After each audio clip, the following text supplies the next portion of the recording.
charla. El gusto de tenerte. Buenos días, Martín. El gusto de tenerte en un día tan especial para todos los correntinos. ¿Por qué existimos? ¿Por qué existe Corrientes? ¿Por qué se fundó la ciudad de Corrientes? Corrientes existe porque tenía un destino histórico. ¿Y qué significa esto? La fundación de Corrientes estuvo perfectamente diagramada y pensada con anticipación. No ha sido una fundación circunstancial, sino ha sido fruto de una política que llevó adelante España para tomar posesión de los espacios en el Reino de Indias, como denominaban, y a esas circunstancias se firmaban contratos llamadas capitulaciones entre el rey y los adelantados. Un adelantado, Ortiz de Zárate, firmó una capitulación con el rey Carlos V, por el cual se determinaba que debía fundar 3 ciudades en la zona del Plata. Y una de esas 3 ciudades después va a ser la ciudad de Vera. ¿Por qué la capitulación de Ortiz de Zárate está relacionado con la fundación de Corrientes? Porque Ortiz de Zárate va a tener una hija. Esa hija se va a casar con Torres de Vera y Aragón, que era oidor de la audiencia de Charcas, y las capitulaciones se heredaban, las mujeres no podían ejecutarla, razón por la cual el esposo, quien tuvo que cumplir la manda de cumplir con esa misión, ese contrato. Claro, era un contrato, si no lo cumplías, había que responder económicamente. Y así fue. Una de las ciudades de aquella capitulación va a ser la ciudad. ¿Cuáles eran las 3 ciudades? Concepción del Bermejo, que fue primero, después fue una ciudad que estuvo aproximadamente a unos 140, 150 kilómetros de la desembocadura del río Bermejo sobre el Paraguay, río adentro, digamos, que fue destruida por los indios circunstancialmente en aquella oportunidad, y cuyos indios que vivían en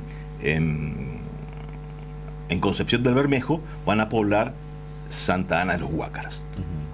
La otra ciudad va a ser la segunda fundación de Buenos Aires, ordenada por el adelantado, y la tercera, la ciudad que va a ser fundada por el adelantado. Las otras 2 fueron enviadas por mandato del adelantado, pero en esta ocasión va a ser Torres de Vera y Aragón quien va a venir a la ciudad y él a protocolizar, a llevar adelante el acto solemne de la fundación.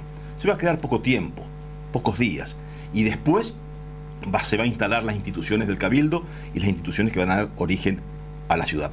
Pero lo importante de todo esto, Martín y Diego, es que nuestra ciudad va a ser la única ciudad que hoy existe en el territorio argentino que va a ser fundado por un adelantado en persona.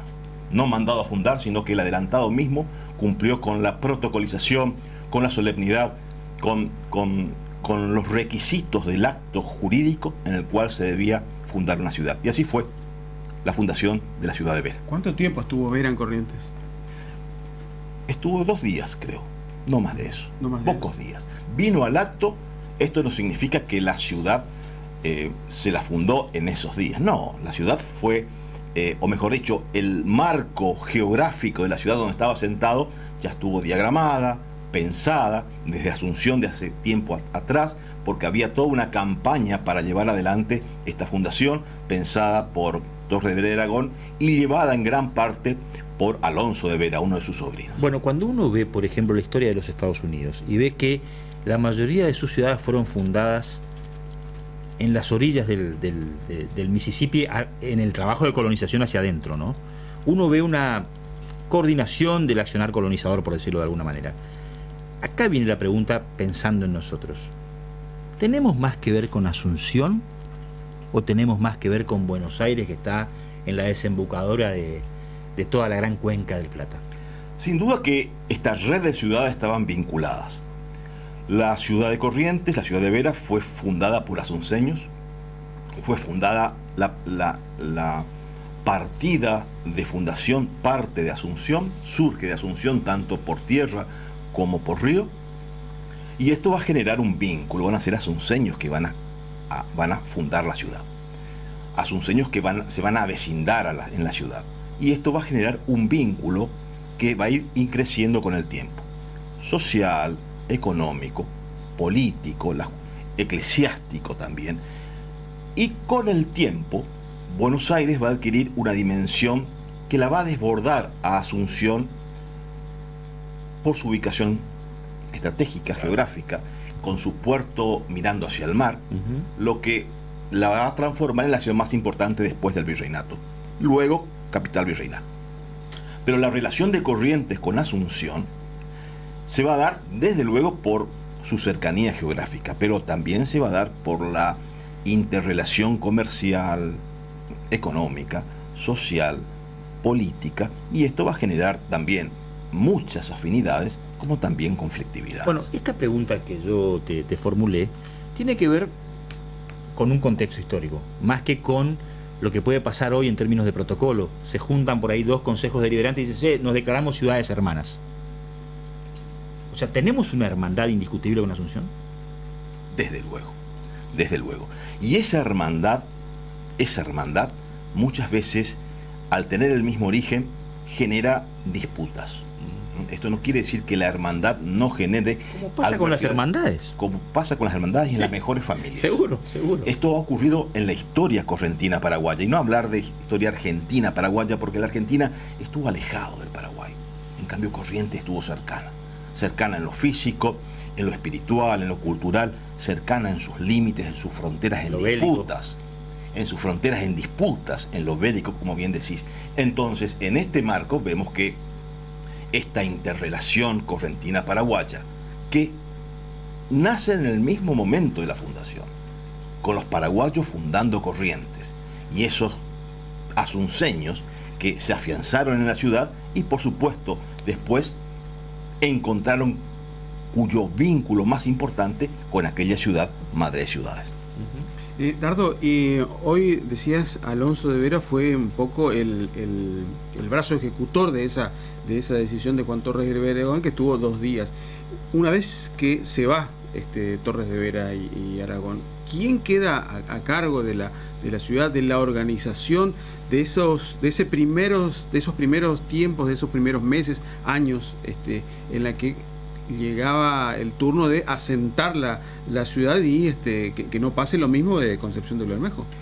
La ciudad quedó perfectamente establecida desde el momento de la fundación, porque cuando leemos el acta fundacional de aquel 3 de abril de 1588, vamos a poder apreciar que el adelantado va a constituir cabildo, es decir, va a afianzar entre los vecinos que han venido, designa el alcalde de primer voto, el alcalde de segundo voto, el alférez real y demás regidores, para que configuren este cuerpo colegiado que de ahí en más va a ser la mayor autoridad de la jurisdicción de la ciudad de Vera.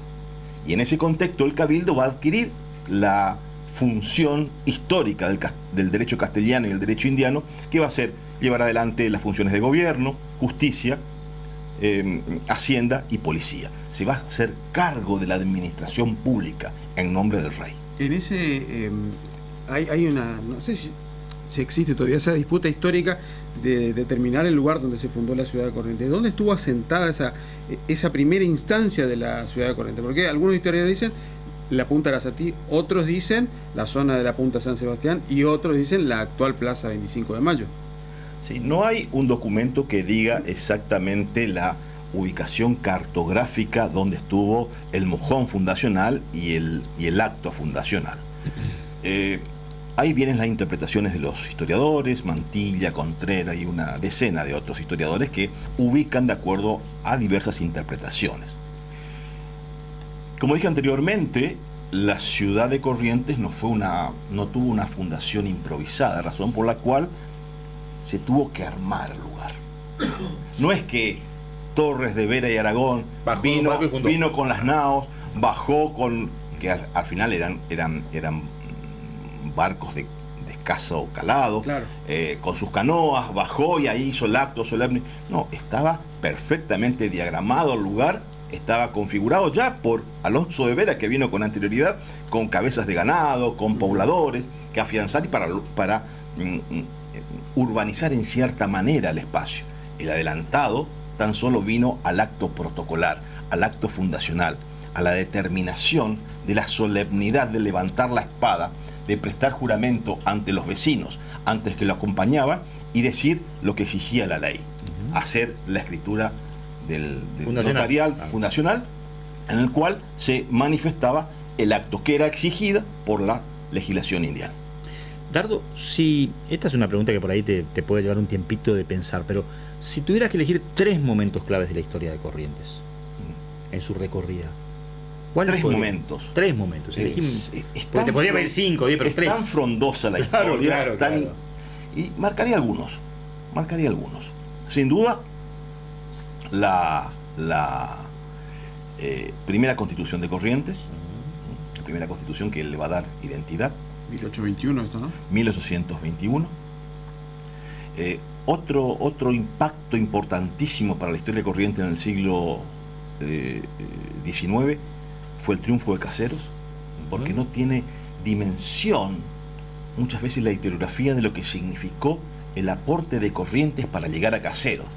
Para llegar a Caseros, Corrientes tuvo que pasar por Pago Largo, porque es una consecución de enfrentamiento, porque la tragedia de Pago Largo se va a concretar y transformar en victoria en Caseros, porque lo que se buscaba en Pago Largo en el año 39, después con varias derrotas, idas y venidas, se va a concretar y materializar con los ejércitos correntinos en Caseros. Definitivamente es el momento del vínculo sólido entre Corrientes y Argentina, por decirlo de alguna manera, a pesar de que somos parte de la Argentina.